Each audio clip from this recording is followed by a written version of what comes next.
Siapa lah nama dia? Kau sampai Liverpool kau tak tahu? Hai guys, aku bersama dengan saya Min Adudu dalam Oh Bola Challenge lagi. Hari tu kita timbang bola dengan Akmal Ulmani. Kaki bangku dia.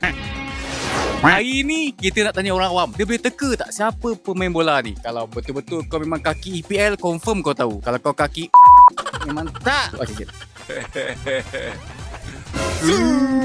Assalamualaikum bro. Tengah buat apa ni? Tak ada apa, tengah tunggu orang je. Tunggu member lah. Okay, memang rezeki bro So hari ni Oh Bola Challenge dalam Oh Media tahu tak? Ada follow tak? Ada follow. Ya je follow. Yang dengan Akmal Romani itu semua kan? Dia tahu lah. So hari ni kita nak buat challenge, tak perlu timbang bola ataupun sepak, just teka player EPL. So kalau bro dapat teka, kita bagi RM20 ataupun sampul misteri. So biasa layan bola? Biasa layan, setiap minggu layan. Kau jangan ingat muka jambu tengok cerita Korea ini muka koyak pun sama juga. Player yang pertama Wayne Rooney. Betul. Yang kedua Ronaldo. Apa dia tahu Yang ketiga Van der Sar. Apa dia tahu Van der Sar. Keempat Ni Nani.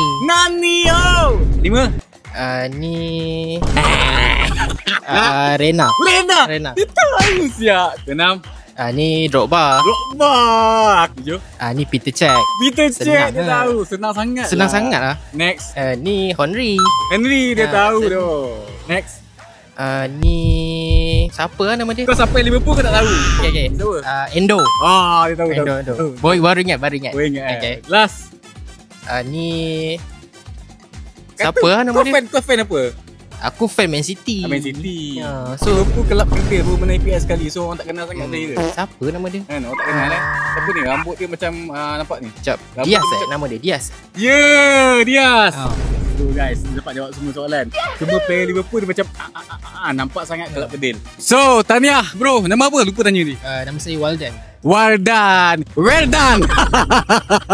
So Wardan, ni ada RM20 dengan sampul misteri. So nak yang mana? Misteri lah. Ada harga dah. Tahniah. Buka sikit. Boleh buka Ush.